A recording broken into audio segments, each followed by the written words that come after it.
బాలు వాళ్ళ నానమ్మ ఫోన్ చేయడంతో సత్యం లిఫ్ట్ చేయలేని పరిస్థితిలో ఉంటే మీనానే ఫోన్లు అయితే లిఫ్ట్ చేస్తుందనమాట. మీనా మాట్లాడుతూ ఉంటుంది. మామయ్య గారికి అని చెప్తూ ఉంటే ఇక సత్యం వద్దమ్మా తను బాధపడుతుంది తెలుసు అని తండంతో ఇక మీనానే మాట్లాడుతుందనమాట.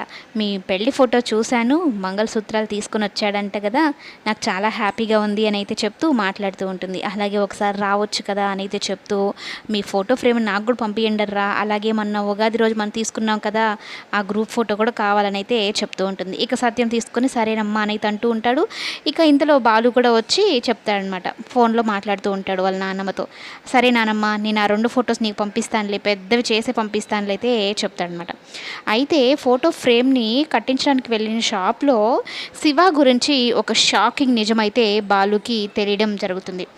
ప్రభావతి ఒకసారి ₹1,00,000 పోగొట్టుకుంది కదా, అది కూడా శివానే హెల్మెట్ పెట్టుకొని మరీ గుణాతో కలిసి దొంగతనం చేస్తుంటాడు. ఆ డబ్బులు ఆ ఫైనాన్షియల్ కట్టాల్సిన డబ్బులు అనమాట. ఆ విషయం సీసీటీవీ ఫుటేజ్లో రికార్డ్ అవ్వడము, అది ఆ ఫోటో స్టూడియోలో ఉండడం అదంతా చూస్తాడు.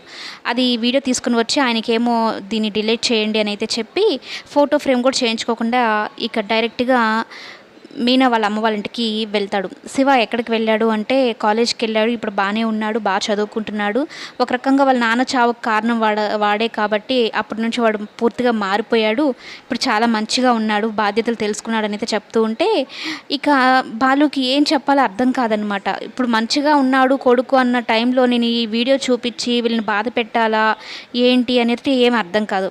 సరే రాజేష్ దగ్గరికి వెళ్దాము, రాజేష్ ఒకసారి చెప్పాడు కదా గుణ ఎవరి దగ్గర శివ ఉన్నాడు అని, సరే రాజేష్ని కనుక్కొని వెళ్దాం అనుకుంటే తీరా రాజేష్ దగ్గరికి వెళ్ళే లోపే ఒక పెద్ద ఏంటంటే ఈ రాజేష్ గుణ దగ్గర డబ్బులు తీసుకుని ఉంటాడు, నెల నెల కట్టాలి, కానీ ఈసారి కట్టాల్సిన డబ్బులు బాలుకే ఇచ్చుంటాడు అనమాట, నాన్నకి హాస్పిటల్ బాగాలేకపోతే. ఇక వాళ్ళు ఏం చేస్తారంటే వచ్చి కార్ తీసుకొని వెళ్ళిపోవాలని చూస్తూ రౌడీలు అయితే వస్తారనమాట. ఫస్ట్ ఏమంటాడంటే శివ కూడా వెళ్ళి నేను రానులే, మా మామయ్యకి తెలిసిన వాళ్ళ ఇల్లు, మా బావకి వద్దు, మా బావ ఫ్రెండ్గా నేను రాను అని చెప్తాడు.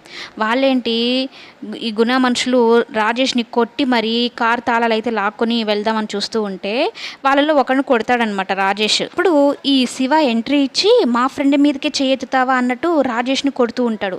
అప్పుడే బాలు అక్కడికి వస్తాడనమాట. బాలుని కూడా చేసుకోబోతాడనమాట. శివ డబ్బులో ఉన్నాడు కదా, ₹1 కళ్ళు చూస్తున్నాడు కదా, అప్పుడంతా బావ తన అవసరాలకి చిన్న చిన్న అవసరాలకి అన్నిటికీ బాలునే హెల్ప్ చేస్తుంటాడు. అవన్నీ మర్చిపోయి బాలు మీదకే చెయ్యెత్తేసరికి బావ అని కూడా చూడండి మా ఫ్రెండ్ని కొట్టావంటే అనడంతో ఈ శివ చేతిని ఇరిచేస్తాడనమాట బాలు. నువ్వు పిల్ల కొంకవి, నువ్వు నా మీదకి చెయ్యెత్తుతావా, అసలు నువ్వేం చేస్తున్నావు, కాలేజీకి వెళ్ళమంటే ఏం చేస్తున్నావు, ఈ రౌడీలు కలితే నీకేం పని, నీ గురించి మొత్తం నాకు తెలియదు అనుకుంటున్నావా అని చెప్పి వీడియో చూపించి కొళ్ళ పొడిచి హాస్పిటల్కి అయితే అడ్మిట్ చేస్తాడు. ఈ విషయం తెలియక మీనా మా తమ్ముడు హాస్పిటల్లో ఉన్నాడంటూ బాలుకే ఫోన్ చేయడం అయితే జరుగుతుంది. తర్వాత ఏం జరిగిందని కమింగ్ ఎపిసోడ్స్లో చెప్పుకుందాం.